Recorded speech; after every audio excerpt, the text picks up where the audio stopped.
Toto je úvodní obrazovka programu Microsoft Excel. Tady máme jednotlivé záložky, ať už vložení, rozložení stránky, vzorce. Nejdůležitější pro nás určitě v úvodu bude záložka domů. Teďka přejdeme k samému vytvoření jednoduché tabulky, takže vybereme si buňku B2, do které napíšeme položku třída. Pokračujeme vyplněním jednotlivých dalších položek, čili buňka B3 bude mít počet dívek v té třídě a buňka B4 počet chlapců. Potom samozřejmě je tady i možnost dát tam součet, čili celkem.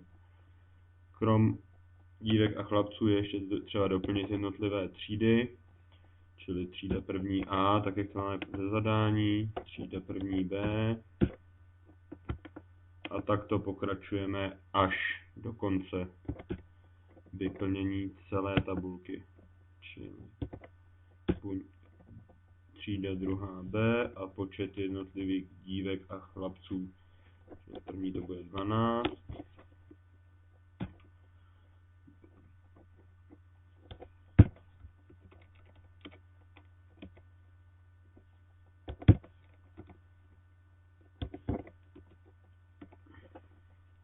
Třídě druhé A je 11 dívek a 18 chlapců a konečně ve třídě druhé B je jenom 9 dívek a 16 chlapců.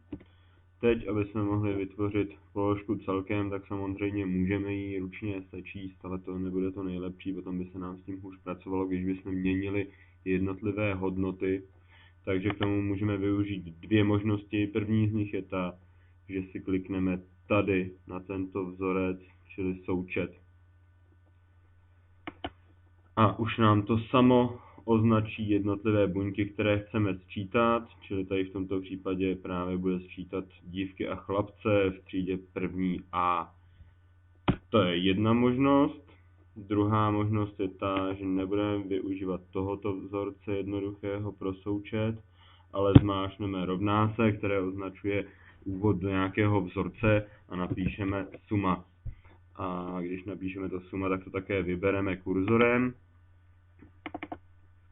A potom je třeba označit to, co budeme sčítat, takže v našem případě první A počet dívek a chlapců, ve které nám svítí ohraničená suma. Tak, k tomu, aby jsme tento vzorec součtu rozšířili i na další třídy, využijeme roh této buňky C5. Vidíme, že kurzor bílého plusu se nám změnil do černého plusu a roztáhneme tento vzorec do strany přesně takto. A tím už se nám rozšířil vzorec součtu na všechny třídy, které máme. Další možnosti upravování tabulky, tak nejdůležitější je pro nás nějaké ohraničení, aby tabulka nějakým způsobem vypadala. Čili nejdřív označíme věci, které chceme mít ohraničené.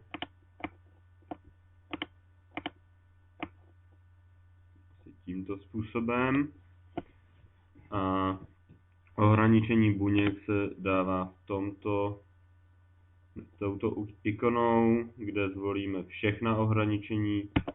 Díky tomu získáme celou mřížku, která bude vlastně která bude kopírovat všechny buňky. Když bychom chtěli něco zvýraznit, tak tomu máme třeba silné ohraničení nebo tlusté ohraničení okolo, jak nám to píše Microsoft Excel, a můžeme označit to nejdůležitější, čili většinou to bývá celá tabulka a potom jednotlivé třídy těch tabulek.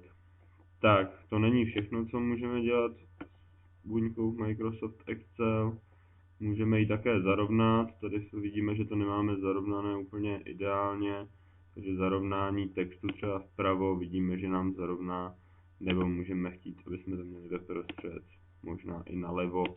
Já volím určitě variantu vpravo, aby jsme měli všechno stejně zarovnané. Kromě toho můžeme jednotlivá čísla nebo buňky různým způsobem obarvovat, takže tady to je barva výplně buňky a vedle je barva výplně písma. Tak když vyplníme buňku, tak vidíme, že se nám jednotlivé buňky, které jsme měli označené, mění na žlutou či jakoukoliv jinou barvu, například na modrou. A když zvolíme tady ikonu písmenka, tak můžeme například nastavit bílou barvu, což se nám projeví přesně teď. Tak, obecně platí pravidlo, že by se to nemělo přehánět se všemi možnými barvami, protože obzvláště s pestrými barvami, protože čím menší kontrastní barvy, tak tím obvykle ten konečný výsledek je lepší. Tak já si pro můj příklad zvolím standardně pouze bílou a černou.